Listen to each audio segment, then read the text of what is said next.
Hello everyone, I have here the LEGO Batman Arkham Asylum from the year 2006. Back then this cost $80 US for 860 pieces, 860, and that's equivalent to about $125 US today. I'm specifically covering this set on behalf of a very generous and very patient Patreon supporter by the name of Leonard K. We'll look more carefully at the 7 minifigures later in the video. Some of them are very special. The set also comes with this prisoner transport van, a bike for Nightwing, and a portable kind of miniature Batwing suit. But first, let's focus on the structures. And the key word is structures, plural, because unlike the next Arkham Asylum in 2013, this one's all split up after this. They went to putting everything together. So you get the gate as its own thing. This does not have a lock on it, and it does close up very nicely and hold itself in place because it used the fingered hinges here. So these would just pose where you want them to be. Got the nice little tiled surface down there. A security camera up here with the old classic reel-to-reel tile. That is a nice one. And of course the old classic space piece used here, kind of general scanner. This uses stickers for a lot of the details. Not all of them, but you've got kind of a gold backing here and pretty nice writing on that. Notice that this sticker is going over multiple pieces. Yeah, this was still during that time. And just a little bit of foliage around the side and some wrought iron, little suggestions of detail around the top. No detail around the back of this. And this is just really intended to be put wherever you want it to be to suggest where the entrance and or exit is. So if your play space is limited in depth, just put it off to the side and you'd be entering over here. These are the main structure segments, and they don't go side by side all that well. This one can be, when you turn the satellite to its side, can be brought right up next to the center here, but this tower, not so much. Going to have it forward of it, but we'll look at these separately. First, let's just look at this quick little observation post. This is actually built up more than it needed to be. It only really needed one of these support pieces, but they include 3 there, which just adds to the bulk of it. And I really like the design of these parts. I always have and always will.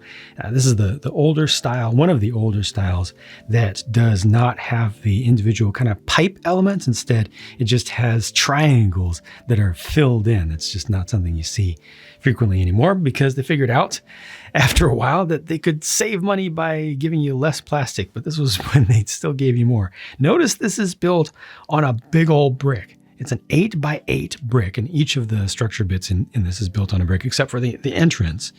And this is something that they were doing quite a lot back then. It was a common thing. Actually, for a fair amount of time, this was what was used to start major structure builds rather than base plate. They kind of shifted away from base plates a little bit, though they were still around, and also not using just regular plates, which they switched to relatively recently as more of a standard. Up top, you got the searchlight, and this thing is huge. You can also see it as a bat signal if you want, but it's intended to, just be looking for escaped prisoners and such, and people trying to break prisoners out. So you got the ladder on the back for access up to that. You just have a figure right there operating the thing. And there's a gun off to the side, which was just a musket, an old style flintlock musket. Okay, was that the closest that they had? It might have been, huh? The closest that they had to a modern rifle at the time. But yeah, actual firearms and intending to be realistic firearms in a Lego set. All right, let me fast forward to the good stuff, the biggest structure segment here, which is 3 stories tall. It has the main entrance down here, once again built on a large brick. This time, obviously much wider, but still using the same design, so not using multiple of them together. So very sturdy. You got a couple of lights on the sides. This is looking like a medieval tavern, honestly, down at the base, especially with the style of windows that they have there. It's interesting that these are the cross type, and then up above you have the bars, the perpendicular bars. These could be opened by just shifting it like that. That is a sticker for the maximum security entrance, little decoration there. This opens up, and when it opens up, well, something's immediately in the way. You have an extra layer of security there, so you're not able to just get through what looks like a wooden door. It might be steel, but yeah, you got the bar, so you can open that up by pulling this out over here, which is good. It's good to have a couple of layers there. And as you go up, you see another thing on the side. We'll see what that's all about in a minute, but These pieces are interesting because they are fully printed. It's just a repeat between the two, but it's a large slope panel piece, which is not around anymore. It hasn't been used in a while. I didn't look up exactly the years that it was around, but hey, it's pretty effective here. It's a lot better than just using a plain surface. And in between there, they've hidden one of the escape features. So this pops up and then there's a rope inside of there. And the idea is that the rope would be used to get back down to the ground for somebody who's up at a higher level. Around the back, interestingly, they don't give you any easy access to that rope. So you have to imagine that somebody who's trying to escape, or for some reason trying to get in, I guess, to help somebody to escape, is going to have to be sneaking around, and climbing around on the roof. There isn't just a section of wall here that easily just pushes out to get access to that. So that's an interesting thing. Obviously nowadays they would always have that built in place. Let's actually start down from the bottom and work our way up. Right there is the security office. Not a whole lot of furniture, right? One single chair and a phone headset and a computer monitor, which you would assume has the readouts from security cameras. And then you've got your basic single lever to open and close all the jail cells in the entire facility. Here's where the extra bar doors go back here. So just a simple little slide there. Nothing else to the side. And this stuff in the center is just, or this post in the center specifically, is just to give a little bit more stability and strength to everything above, because this is just on a single plate now. It's not layered up the way that they would do nowadays. All of the cells are linked together because, again, there's only one lever down here. So that's why there's only one lever up here to open all those up. Look at that. You just push this in. They're all linked together. They give you optional stickers as well that you could have put on each of these. I don't have these installed on this older kit that I got. It's thankfully in pretty good shape, but you would have the names, specific names of specific prisoners. Inside of each of the cells, you just have a stoop. It's just a 2x2 brick. Use it for whatever you want it to. And then a cylinder that represents, I guess, a glass of water. That's what you get. And that's it. Yep. So what goes on in there, you just have to imagine. 100% imagination. You do not need to imagine, however, what's going on up here. This was shocking to me to see because, they've got a bed over here with the light directly above it, and then they've got these horrible tools, the big old axe and the saw as well. What's going on with that? And are these canisters of fear toxin or what? What is that? You've got some electronic devices around here. There's a whip up on the wall. What?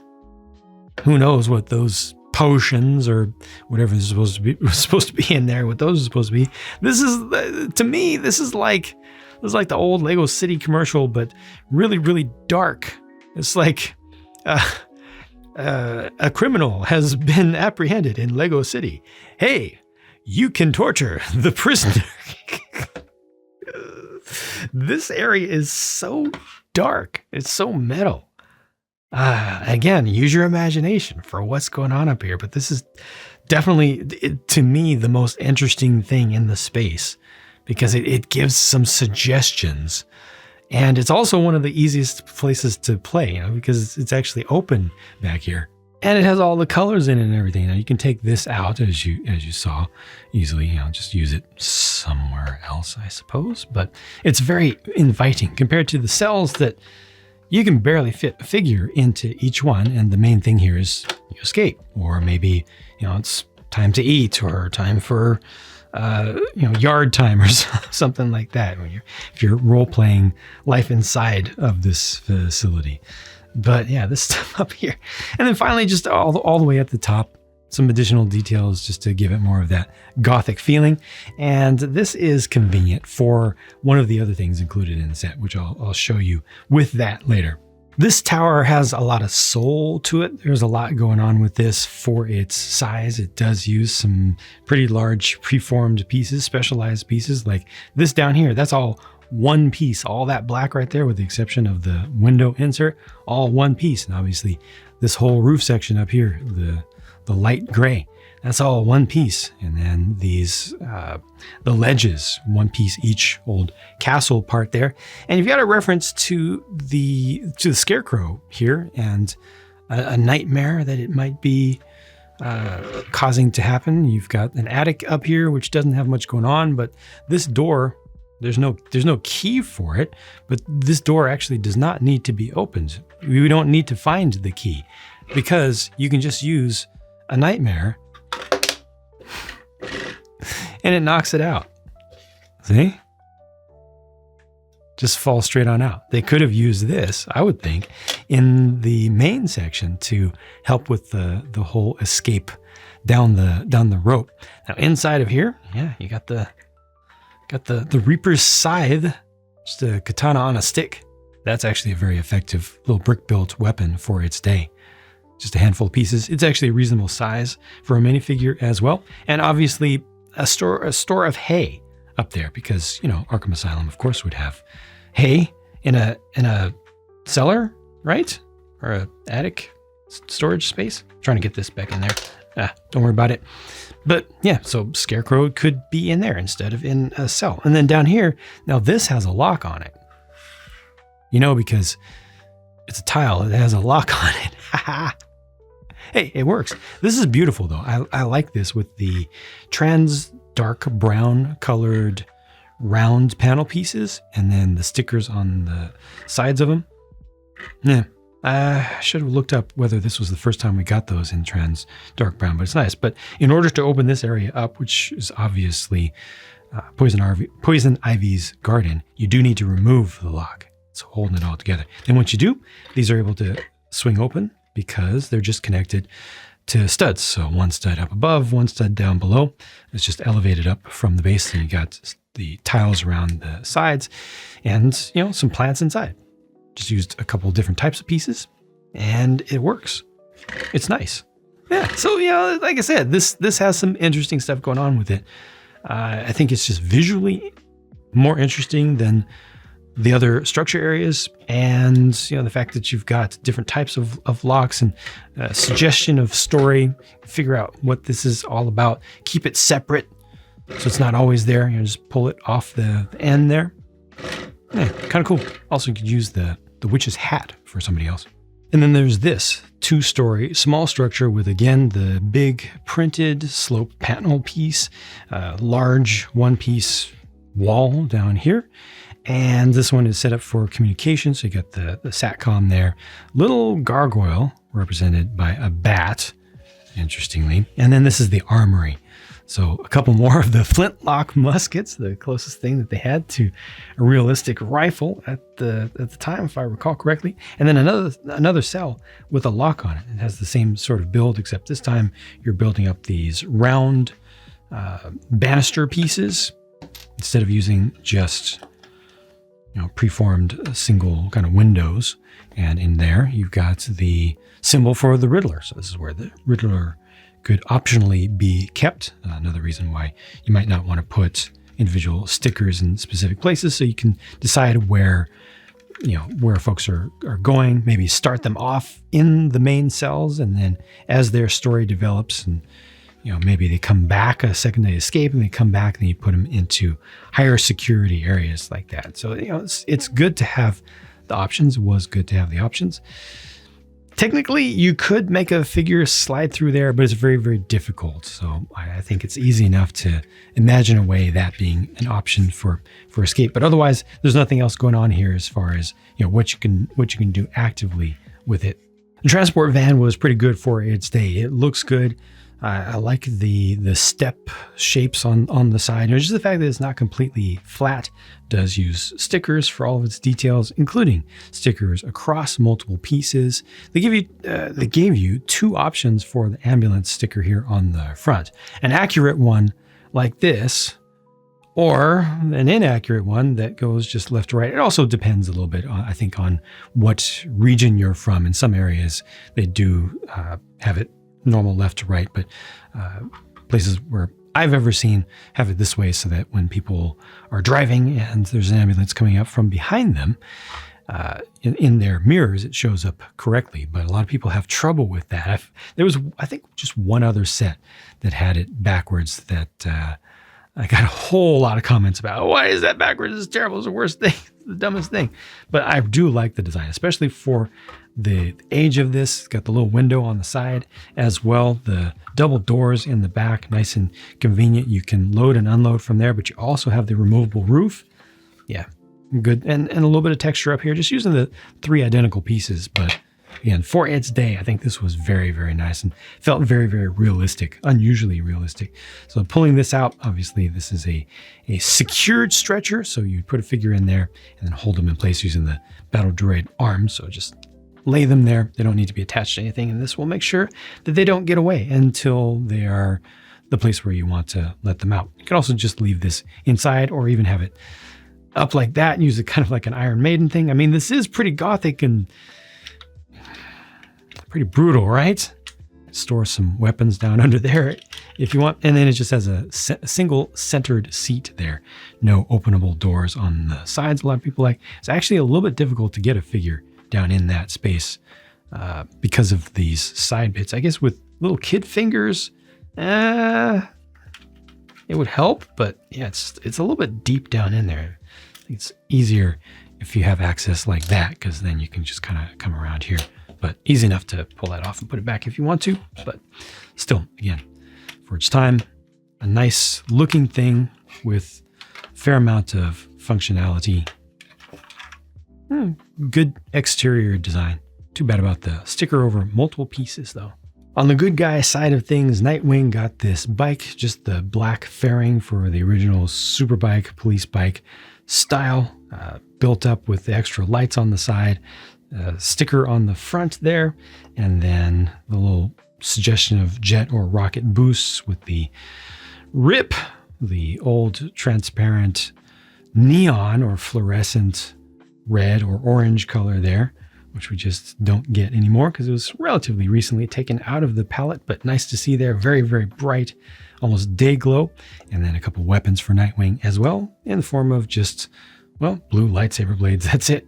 The final build is this Batwing suit, which has a lot of articulation actually, with just a couple of joints per side, but Batman would just hold on to the side there with his hands, just clip into place, and then he could fly around. I could definitely see this being used by kids, not just to glide in from above, but they could imagine this having almost magical powers where he'd be able to, you know, go up in altitude at any time, maybe even flap the wings if needed. Because look at this. These can spin around, which allows it to be able to stand up on its own. They can spin around, but they can also flap. So you can have it like this. You can imagine almost hovering just like that in one place. This would do absolutely anything. With imagination, yeah, this has all the important stuff. And interestingly, they gave you extras of that sticker. I looked at the original sticker sheet. They gave you extras of this as well that you could place around. Kind of a gold backing again. It's that same gold backing that you saw on the maximum security sticker on the front door, and also the Arkham Asylum sticker on the main gate. This is oversized for what it is, but good for what it is.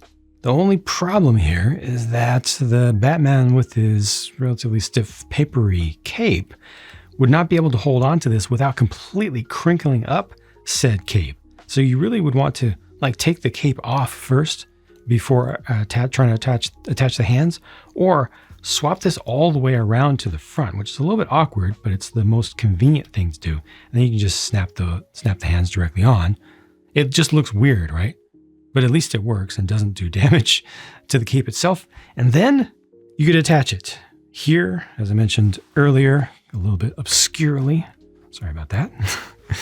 But see, you could have it posed up like that. So he's surveilling the area or swooping down. You can kind of angle one of these a little bit differently to make it seem like he's starting into a bank, or maybe he's in a dive because it has a hinge back here. So he's starting to come down, or maybe he's taking off. He's done his work. He's taken off. Angle this up. It's awkward with the cape that way, but yeah, you know, a very useful little attachment point. And you can do the same thing over here. Cool. At the very least, oops, my bad. At the very least, it looks really cool on display when you're done with play. to just have them, flying around the space. Here are the Batman and Nightwing figures up close, and one of these is somewhat valuable these days. It's not the Batman. No, the Nightwing was the first and the only of its kind, using the shared Exoforce hairpiece there in just a black. Prints only on the fronts of these torsos. The print right here is very good though, especially for its day. And notice the very opaque blue there matches up very nicely. This is a kind of a rubbery piece, so the spikes wouldn't hurt too much, but they still hurt a little bit because they're very, very sharp. And underneath there, very good quality printing for the face. Had the original headband over here for the white. Looking through the cowls, these pieces are fairly well used. Like I can feel that these have worn down, and yet the prints are still in good shape. So it's nice to see these. And yeah, the Nightwing is it's like $50 plus just by itself today. The two security guards are obviously identical except for the heads. The prints on the torsos here I think were good, and they're very generic. They weren't specific to Arkham, which I really appreciated. It was really easy to use these as security guards for absolutely anything, absolutely any theme. This is not the regular brown. I forget the name of the color.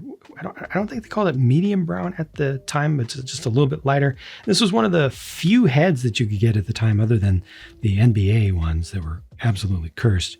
That was dark skinned, other than Lando and Mace Windu, who was fairly new. I think just came out recently before this, but there were a bunch of those on Bricklink that were pretty available.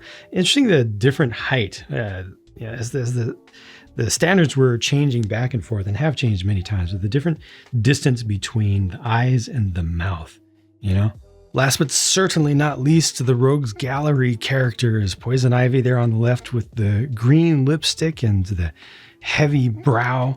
Riddler in the center, very bright and colorful. Scarecrow on the right with a glow-in-the-dark head. It doesn't glow very much anymore. I tried charging it up. It doesn't do a whole lot.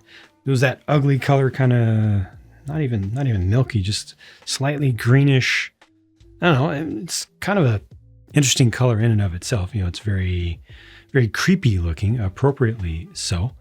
But it was fancy. Anytime you got glow in the dark, especially the farther you go back in time, the more glow in the dark just was fancy. And I think the design of that face by itself, even without the glow in the dark, is very good. Is very strong.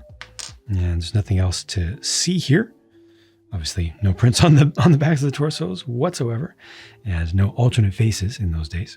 Let me try to cheat though here. There we go. Yes, cheating with the UV light. You just get the idea of how it was. It was really cool.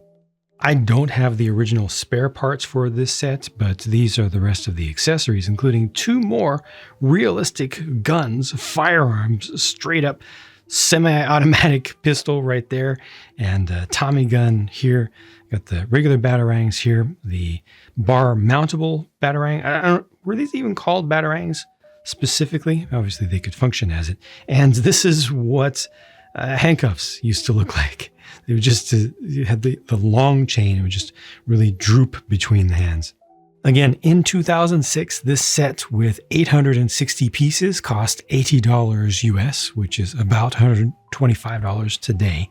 For the sake of comparison, the Star Destroyer, the Star Wars Imperial Star Destroyer, regular minifig size or scaled, that came out that year was $100 US, and the top of the line cargo train set that came out that year was $150. So this was an expensive set, but by no means the most expensive set out there. There were like a dozen, 15 or something like that sets that were more expensive than this in the year. And it was a pretty exciting time. For Lego in general, they were doing a lot. They were just growing quickly, expanding their themes. And the Bativerse, if you will, had a lot of energy coming into it, with Batman Begins coming out the year before. Obviously, this is not directly from that, but still, it all relates together, and a lot of kids were definitely thinking about Batman at the time, as were adults. Although, the adult collectors were still still relatively quiet and not seen so much, or still seen in less obvious parts of the internet.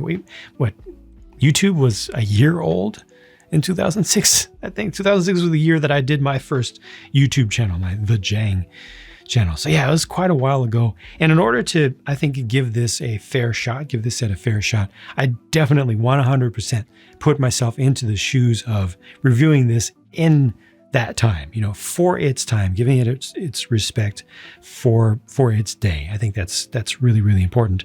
Compared to today, obviously this doesn't stand up. I think that if you look at this from a distance, you look at everything here, this could have been put out as a play set if it had probably twice as many parts. I mean, the number of details with this being, kind of average detail of the whole thing, number of details here, just really, really low. This being just one single piece. People always talk about, back in my day, things were better, This is one piece. Back in my day, we didn't have specialized parts for everything. This is one piece. One piece for this brick down here. One piece for all of this part of the roof. One piece for all that part of the roof. Lego fans ask for more details these days. Lego fans ask for more built-up things. That's why Lego gives us more built-up things. But this worked perfectly fine, to be honest. The large pieces, plenty of kids had no problem dealing with those, enjoying them very, very much. I think it's more just that the target audience for Lego in general, and for toys in general, it's all shifting upwards. It's shifting towards older folks. More of it is going towards adults as kids are playing with toys, physical toys, less and less. But again, for its day, I think this was very nice and would have been very, very exciting for any kind of superhero fan out there, especially a young one. Just absolutely does not stand up to today's standards. As soon as you look in closer, again, from a distance, definitely, but in closer, I've tried to think about the separate structures versus putting them all together, and what do I prefer there? What would I have preferred as a kid? And forget about what I think of as an adult, either then or now, because this is 100% a play set. I'm not sure which I prefer. You get, if all this stuff is together, it feels obviously bigger. It feels like more, even if they're offset a little bit front to back. It definitely adds. It feels like more of the whole estate, single complex, single structure. But at the same time, I kind of like the idea of having this separated off as its own little thing in a dark corner of the property. This is the main area, the main building, and being able to separate these out optionally definitely adds some additional play possibilities. Although it was a shame that they did not give you an option to put them together, to just make them connect directly, especially over on this side here. Again, thanks to Leonard for their support on Patreon and their unbelievable patience with me as well. Very, very, very, very humbled, very appreciative of that. And I hope that all of you watching this video have enjoyed it or gotten something out of it. Again, thanks for watching, and I will talk to you again very soon. Bye for now.